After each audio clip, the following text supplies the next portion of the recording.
আর একদিন পরে যে একটা ভয়ঙ্কর দিবস আসতেছে,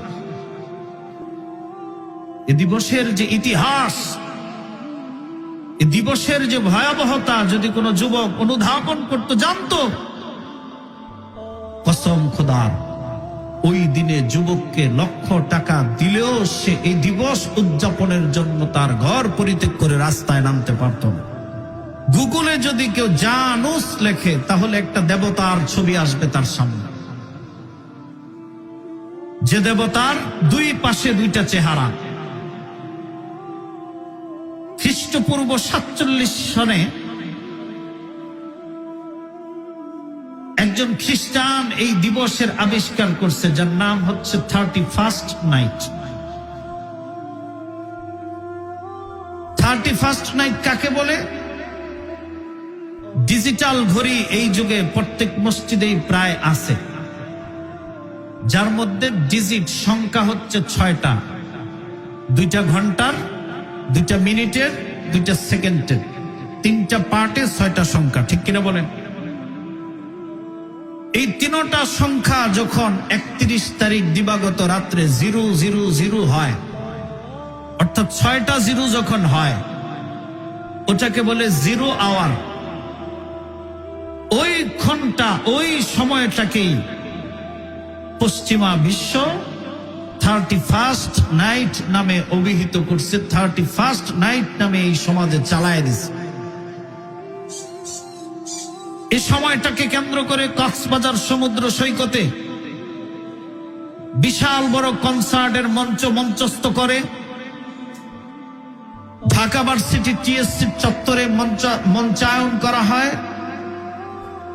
সারা পৃথিবীর সমুদ্র সৈকতগুলোতে জেনা, বেবিচার, বেহায়াপনা, বেলেল্লাপনা, মদ, ইয়াবা, আফিম, গান বাদ্য তো তুচ্ছ, এহেন কোন অপরাধ নাই যে এই 31st নাইটকে কেন্দ্র করে করা হয় না, ঠিক কিনা বলেন? অথচ এই দিবসের আবিষ্কার হয়েছে দুই চেহারা বিশিষ্ট একটা দেবতার সামনে। পেগাংরা, যারা প্রকৃতি পূজারী, তারা 31 তারিখ 12টা বাজার আগ মুহূর্তে তার চেহারার এক পাশে গিয়ে বলতো, প্রভু হে, আপনি আমাদের বিগত বৎসরের অপরাধগুলোকে মার্জনা করেন, নাউজুবিল্লাহ। আবার যখন ওই 0 আওয়ার ক্রস করে 12টা 1 মিনিট হয়, তখন তার আরেক পাশের চেহারায় গিয়ে বলে, হে আমাদের দেবতা, আপনি তো আপনার দেবতার নজর দিয়ে আগামী ডিসেম্বর পর্যন্ত কি হবে তা সব অবলোকন করতে পারেন, দেখতে পারেন। আমাদের আগামী বৎসরটা আপনি ভালোভাবে কাটানোর ব্যবস্থা করে দেন। মুসলমান বলেন, এ তথ্য যদি কোনো যুবকের স্মৃতিপটে থাকে, এ তথ্য যদি কোনো যুবকের কলিজায় থাকে, ওই যুবক ওই রাত্রে 31st নাইট উদযাপন করতে পারে না, পারে না, পারে না। একজন ধনীর দুলালের সন্তান, তার বাবা তার জন্য 20 তলা একটা ভবন নির্মাণ করছে। ভবনের প্রত্যেকটা ফ্ল্যাট হচ্ছে অত্যাধুনিক। কত আধুনিক? বলে দুবাইতে কিছু বিল্ডিং আছে এরকম সমুদ্রের পার, এক সাইডের ফ্ল্যাট থেকে সমুদ্র দেখা যায়, ওইটাকে আবার সুইচের মাধ্যমে এই ফ্ল্যাটটাকে সমুদ্রের বিপরীত পাশে নিয়ে ওই পাশের ফ্ল্যাটটাকে আবার বিচ ভিউ সমুদ্রের পারে আনা যায়। আল্লাহু আকবার বলে। দুনিয়ার মানুষের যদি এই আবিষ্কার হয়, না জানি আমার আল্লাহর জান্নাত কত সুন্দর। এমন একটা আলিশান বিল্ডিং এর মালিকের ছেলে যদি ওই বিল্ডিং থেকে নেমে বস্তির এক চালা যেখানে সার পোকা, ওই পোকা আছে, ওইখানে ঘুমায়া থাকে, এই সমাজ তাকে কি বলবে? একটু কথা বলেন, কি বলবে? পাগল বলবে। হ্যাঁ, পাগল তো ভদ্র ভাষায় বলবে, আর একটু অভদ্র ভাষায় বললে বলবে ডেট ফেল গাঁজাখোর, ঠিক কিনা বলেন? একজনের জন্য মেহমানদারির খাবার আয়োজন করা হয়েছে, রোস্ট, পোলাও, মোরগ, খাসি, এহেন কোন উন্নত মুখরোচক খাবার নাই যেটা তার জন্য ইন্তজাম করা হয় নাই। সে যদি ওই খাবার বাদ দিয়া কুকুর বিড়ালের জন্য যে ঝুটা রাখা হয়েছে ওইটা খায়, তাহলে তাকেও কি বলবে? পাগল বলবে। দুনিয়ার যুবক, তুমি যে দিবস পালন করতেছো, তোমার যদি নাইট উদযাপন করতে হয়, বিধর্মীদের থেকে ধার নেওয়া নাইট তোমার উদযাপন করার দরকার নাই। তোমাকে আল্লাহ রাব্বুল আলামিন বৎসরে 13টা এমন বিশেষ রাত্র দিয়েছে যে রাত্রিগুলোতে তুমি ইবাদত করলে তুমি আল্লাহর প্রিয় বান্দা হয়ে জান্নাতে বসবাস করতে পারবা। তোমার 31st নাইট সন্ধ্যার থেকে আরম্ভ হয় না। তোমার 31st নাইটের জন্য রাত জেগে রাত্র 12টা পর্যন্ত অপেক্ষা করতে হয়। কিন্তু আমার আল্লাহ রাব্বুল আলামিন তোমাকে যে নাইট দিয়েছে লাইলাতুল কদর, ওটা সূর্য ডুবার পর থেকে তোমার উপরে রহমত নাজিল আরম্ভ হয়ে যায়। তুমি একটা মুহূর্তের জন্য সজাগ থাকো, গান বাদ্য করার জন্য, বন্ধু বান্ধব নিয়ে ড্রিঙ্কস করার জন্য। আমার আল্লাহ তোমাকে বলছে আনজালনাহু ফি লাইলাতিল কদর, লাইলাতুল কদরি খায়রুম মিন আলফি শাহর। গোলাম, আমি আল্লাহ তোমাকে এমন একটা রাত দিয়েছি যে রাত ইবাদত করলে 1000 মাস ইবাদতের চাইতে উত্তম হবে।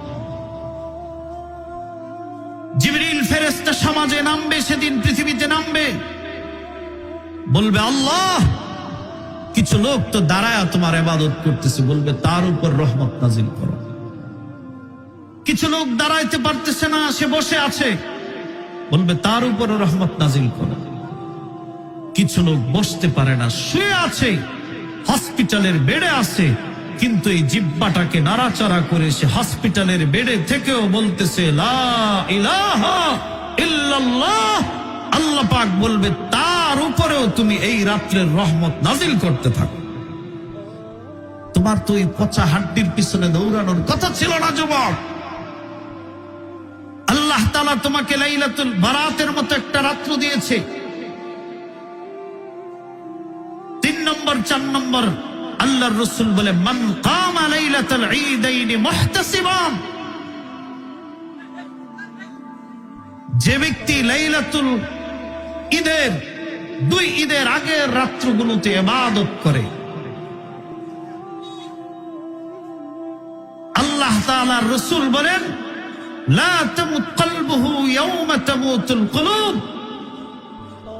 ওই মানুষগুলোর অন্তর মরবে না যেদিন দুনিয়ার সব মানুষের অন্তর মরে যাবে। এগুলো 4টা রাত, তারপরে আরো 9টা রাত জিলহজ মাসের চাঁদ উঠার পর থেকে নিয়ে ঈদের আগের দিন পর্যন্ত এই 9 রাত ইবাদত করলে লাইলাতুল কদরের মতো সওয়াব পাওয়া যায়। যুবক, এতগুলো রাত যে আল্লাহ পাক তোমাকে দিল, আর তুমি বিধর্মীদের ওই পচা পচা গান্দা নোংরা একটা দিবসের জন্য রাত্রি জাগো। মুসলিম শরীফের হাদিস, যে ব্যক্তি এশার নামাজ জামাতের সাথে পড়ল আর ফজরের নামাজ জামাতের সাথে পড়ল, সে যেন সারা রাত ইবাদতের মধ্যে কাটায় দিল। সুবহানাল্লাহ। তাহলে 365 দিনের প্রত্যেকটা রাত্রই আল্লাহ পাক একজন ইমানদারের জন্য দামি করে বানাইছেন, ঠিক কিনা বলেন? রাত যখন গভীর হয়, প্রথম আসমানে মাওলায়ে পাকের রহমত আইসা বলে আলা বিমুস্তাগফিরিন ফাআগফির লাক, কে আছো বান্দা, জিন্দেগিতে অপরাধ করে ফেলেছো, আমার কাছে ক্ষমা চাও, আমি মাফ করব। আলা মিমুস্তাওলিদিন ফাস্তাওলাদা, কে আছো বান্দা, তোমার সন্তান নাই, আমার কাছে চাও, আমি দান করব। আলা কাজা হাত্তা তাতলু আল ফজর, ফজর পর্যন্ত আল্লাহ পাক বান্দাকে ডাকতে থাকে। ওই রাত্রে তুমি মালিকের কুদরতি কদমে সেজদা না করে তুমি আতশবাজি ফুটাও, তুমি আবার মুসলমানের সন্তান পরিচয় দাও, তোমার সাথে তো বিজাতির মিল। আল্লাহর রাসূল বলে মান তাশাব্বাহা বিকওমিন ফাহুয়া মিনহুম, যে জাতির অনুসরণ করবে সেই জাতির অন্তর্ভুক্ত হয়ে হাসরের ময়দানে দাঁড়াবে। ইয়াওমা নাদউ কুল্লা উনাসিন বিইমামিহিম, আমার আল্লাহ প্রত্যেক লিডারের অনুসারীদেরকে তাদের সাথে ডাকবে। তোমাকে যদি মেসির অনুসারী বলে, তোমাকে নেইমারের অনুসারী বলে, তোমাকে যদি ক্রিস্টিয়ানো রোনাল্ডোর অনুসারী বলে ডাক দেওয়া হয়, তুমি কোন চেহারা নিয়ে আল্লাহর সামনে দাঁড়াইবা যুবক? কোন চেহারা নিয়ে তুমি আল্লাহর সামনে দাঁড়াবে? প্রিয় ভাই আমার, এ দুনিয়া বড়ই স্বার্থপর। এ দুনিয়া স্বার্থের বাইরে কেউ আপনাকে ভালোবাসবে না। আপনার সন্তান আপনাকে ভালোবাসে স্বার্থে, আপনার ভাই আপনাকে স্বার্থে ভালোবাসে। যুবক, কসম খোদা, তুমি আজকে তুমি পুরুষত্বহীন হয়ে যাও, 1 মাস 2 মাস 3 মাস পরে তোমার বিছানার স্ত্রী তোমাকে পরিত্যাগ করে চলে যাবে। তোমার মা তোমাকে ভালোবাসে, তোমার স্ত্রীর সাথে তোমার মার ঝগড়া হয় দুনিয়ার নিয়ম অনুযায়ী।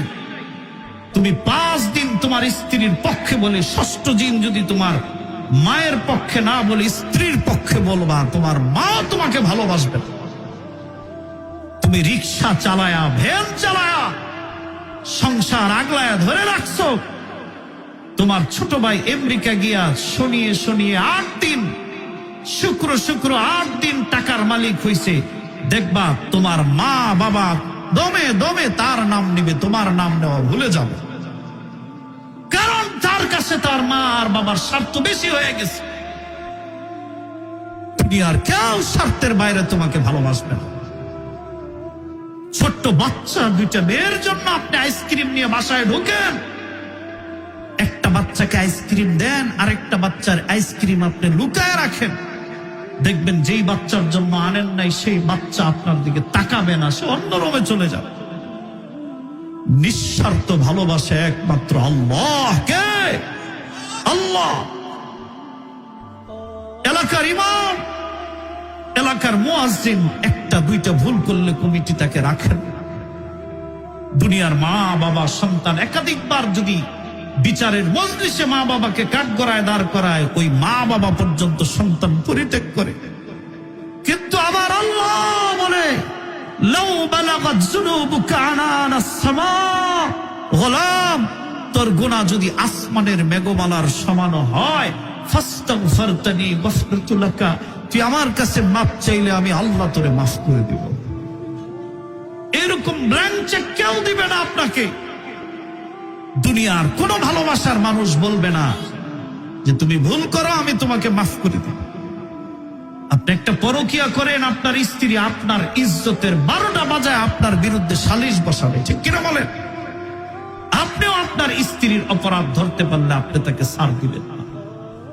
প্রিয় ভাই আমার, এ সমস্ত দিবসগুলোকে পরিত্যাগ করে আমাদেরকে মাওলায় কদমে লুটায় পড়তে হবে, ঠিক কিনা বলেন?